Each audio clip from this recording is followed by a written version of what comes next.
मैं कहता हूं कि जिसके पास बाबा साहब जितना ज्ञान हो, जिसके पास उनके जितनी डिग्रियां हो, जिसके पास उनके जितनी नॉलेज हो, वही व्यक्ति संविधान को छूने की कोशिश भी करे। नहीं तो संविधान, सुन लीजिए, संविधान एक चलती फिरती आग है, याद रखिएगा। संविधान को आग लगाएंगे तो मैं आपको बता दूं इस देश के लोग सड़कों पर उतरेंगे, क्योंकि संविधान हमारे देश की जान है, हमारी आत्मा है। और आप हमारी आत्मा को निकाल लेंगे तो हमारा शरीर जीवित नहीं बचेगा। तो इस देश के शरीर की आत्मा है देश का संविधान, और आप देश के संविधान से खिलवाड़ करेंगे तो इस देश के लोग चुप नहीं रहेंगे, क्योंकि बाबा साहब भीमराव अंबेडकर ने इस देश के प्रत्येक नागरिक को राइट टू स्पीच का, राइट टू फ्रीडम का और राइट टू एक्सप्रेशन का, सबको एक समान फंडामेंटल राइट्स दिए, उनको मौलिक अधिकार दिए, उनको अभिव्यक्ति की आजादी दी, इस भारत देश को धर्मनिरपेक्ष राज्य बनाया, सबको अपने धर्म को मानने की आजादी दी। जो भी देश के संविधान के साथ खिलवाड़ करेगा, मोहित शर्मा सबसे पहले सड़क पर उतरेंगे। मोदी जी ने 200 रुपए सिलेंडर पे कम कर दिए हैं, तो उसके बाद अंधभक्त यही सोच रहे हैं कि कश्मीर में प्लॉट खरीदें या चांद पर जमीन खरीदें, तो वो तो बौखलाए पड़े हैं, तो चांद पर जमीन खरीद लीजिए तत्काल। तो स्वामी चक्रपाणी महाराज जी, आपके जैसे बहुत सारे देश में लोग हैं, सबको एक साथ लेकर जाइए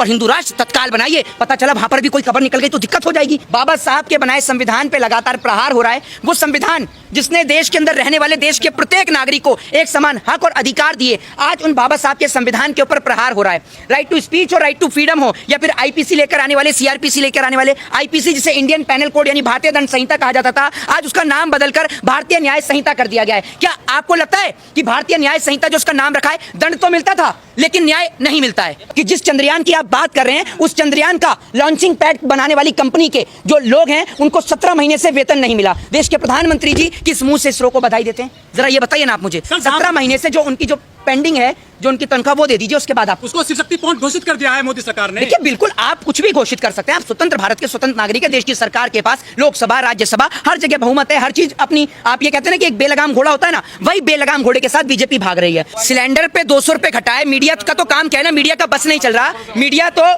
मीडिया तो सरकार का जूता उठाकर उसको डायरेक्ट चाटना शुरू कर दे।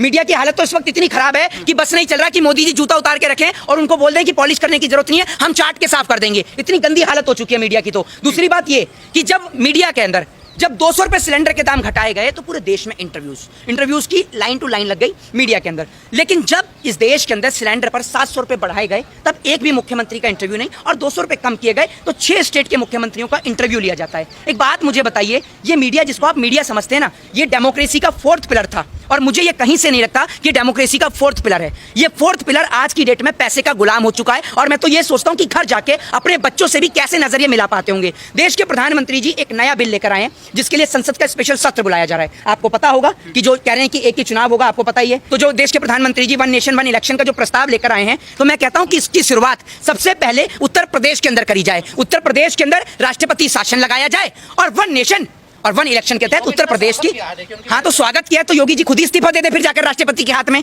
कि मैं स्वागत करता हूं। उसके बाद में जहां जहां बीजेपी की सरकार बनी है, वहां से स्वागत करवाइए ना, वहां से करवाइए। दूसरी बात ये, इसको लाने का उद्देश्य भाजपा का एकमात्र ये है कि भारतीय जनता पार्टी पूरी तरीके से समझ चुकी है कि जितने भी राज्यों में चुनाव हैं, चाहे फिर वो आपका मध्य प्रदेश हो, चाहे वो राजस्थान हो, छत्तीसगढ़ हो या उड़ीसा हो, भाजपा की जमानत वहां जब्त होने वाली है। इसलिए भारतीय जनता पार्टी के नेता ये समझ चुके हैं कि अगर हम विधानसभा का चुनाव हार गए तो लोकसभा में हमें वोट कौन देगा और किस लिए देगा। इसलिए भारतीय जनता पार्टी ये सब लेकर आने वाली है। भारतीय जनता पार्टी इस देश के अंदर, लोग क्या होता है ना, ये देश में पहले बैलगाड़ियां चला करती थी, लोग बैलगाड़ी से मोटरसाइकिल पर आए और मोटरसाइकिल से 4 व्हीलर पर आए, लेकिन भाजपा यानी भारतीय जनता पार्टी लोगों को वापस से बैलगाड़ी पर लाकर खड़ा कर दिया, और उसके बाद में जो प्रक्रिया हमारे देश में पहले थी उसको वापस से ला रही है। ये प्रक्रिया हमारे देश में पहले थी, कोई फर्स्ट टाइम नहीं है, पहले हमारे देश में थी, लेकिन इसका समापन कर दिया गया था। दूसरी बात ये, हमारे कॉन्स्टिट्यूशन में, भारतीय संविधान में इसका प्रावधान है, बिल्कुल है, लेकिन जिस तरीके से भारतीय संविधान पर, मैं भाई आपको बता रहा हूँ, भारतीय जो संविधान बदलने की औकात रखते हैं, मैं उनसे पूछता हूँ क्या उनके पास बाबा साहब की जितनी डिग्रियां हैं, 30 से ज्यादा डिग्रियां लेने वाला वो व्यक्ति, वो महान व्यक्ति जिनको कोलंबिया यूनिवर्सिटी लिखती है कि हमारे लिए बड़े गौरव की बात है कि एक ऐसा छात्र हमारी यूनिवर्सिटी से पढ़कर निकला है। नरेंद्र मोदी जी के लिए तो कहीं किसी यूनिवर्सिटी में नहीं लिखा हुआ। जिस यूनिवर्सिटी से नरेंद्र मोदी जी ने एंटायर पॉलिटिकल साइंस से एमए किया, उस एंटायर पॉलिटिकल साइंस से एमए करने वाली यूनिवर्सिटी ने क्या मोदी जी का फोटो लगाकर यह कहा कि ये स्टूडेंट हमारी यूनिवर्सिटी का है? नहीं, क्योंकि मोदी जी का तो कुछ अता और पता नहीं, क्लासमेट का नहीं पता, बैचमेट का नहीं पता, कैंटीन में जिसने चाय पिलाई उसका नहीं पता। देश, मोदी जी ने कहा कि मैंने चाय बेची, चाय बेचते हुए किसी ने नहीं देखा, लेकिन देश बेचते पूरा देश देख रहा है, लेकिन सब चुप और मौन है। मैं कहता हूं कि जिसके पास बाबा साहब जितना ज्ञान हो, जिसके पास उनके जितनी डिग्रियां हो, जिसके पास उनके जितनी नॉलेज हो, वही व्यक्ति संविधान को छूने की कोशिश भी करे। नहीं तो संविधान, सुन लीजिए, संविधान एक चलती फिरती आग है, याद रखिएगा। संविधान को आग लगाएंगे तो मैं आपको बता दूं इस देश के लोग सड़कों पर उतरेंगे, क्योंकि संविधान हमारे देश की जान है, हमारी आत्मा है। और आप हमारी आत्मा को निकाल लेंगे तो हमारा शरीर जीवित नहीं बचेगा। तो इस देश के शरीर की आत्मा है देश का संविधान, और आप देश के संविधान से खिलवाड़ करेंगे तो इस देश के लोग चुप नहीं रहेंगे, क्योंकि बाबा साहब भीमराव अंबेडकर ने इस देश के प्रत्येक नागरिक को राइट टू स्पीच का, राइट टू फ्रीडम का और राइट टू एक्सप्रेशन का, सबको एक समान फंडामेंटल राइट्स दिए, उनको मौलिक अधिकार दिए, उनको अभिव्यक्ति की आजादी दी, इस भारत देश को धर्मनिरपेक्ष राज्य बनाया, सबको अपने धर्म को मानने की आजादी दी। लेकिन आज जिस तरीके से धर्म के नाम पर लोगों को बांटा जा रहा है और धर्म के नाम पर देश को तोड़ा जा रहा है, तो आपको एक बात बोलना चाहता हूं कि जिस भी व्यक्ति ने इस देश के अंदर धर्म के नाम पर देश को तोड़ने की कोशिश करी है, या तो वो कब्रिस्तान में कब्र के अंदर दफने पड़े हैं या फिर शमशान के अंदर जले पड़े हैं, चाहे वो अंग्रेज हो, चाहे फिर वो देश के तोड़ने वाले कोई भी व्यक्ति हो।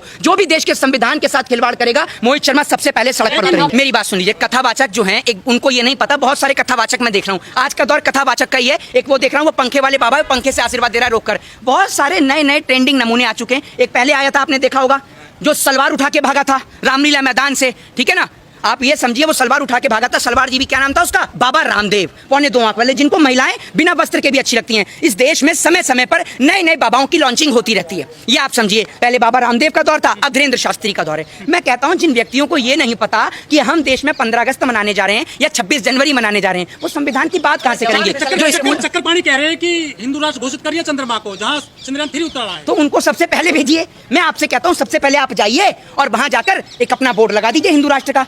200 रुपए कम भी हो गए हैं, मोदी जी ने 200 रुपए सिलेंडर पे कम कर दिए हैं। तो उसके बाद अंधभक्त यही सोच रहे हैं कि कश्मीर में प्लॉट खरीदें या चांद पर जमीन खरीदें, तो वो तो बौखलाए पड़े हैं, तो चांद पर जमीन खरीद लीजिए तत्काल। तो स्वामी चक्रपाणी महाराज जी, आपके जैसे बहुत सारे देश में लोग हैं, सबको एक साथ लेकर जाइए और हिंदू राष्ट्र तत्काल बनाइए। पता चला वहां पर भी कोई कब्र निकल गई तो दिक्कत हो जाएगी, इसलिए वहां जाइए और तत्काल हिंदू राष्ट्र बनाइए, क्योंकि वहां का टेम्परेचर 70 डिग्री है और 70 डिग्री में ह्यूमन बॉडी नहीं रह सकती। लेकिन ये लोग तो नमूने हैं, अजूबे हैं, ठीक है ना, कि देश के अंदर नफरत फैलाने वाले लोगों को और हर चीज को हिंदू और मुसलमान से जोड़ने वाले लोगों को चंद्रमा पे ही सबसे पहले भेज देना चाहिए। कोई इनसे पूछे कि आपका मानसिक संतुलन स्थिर है या नहीं है।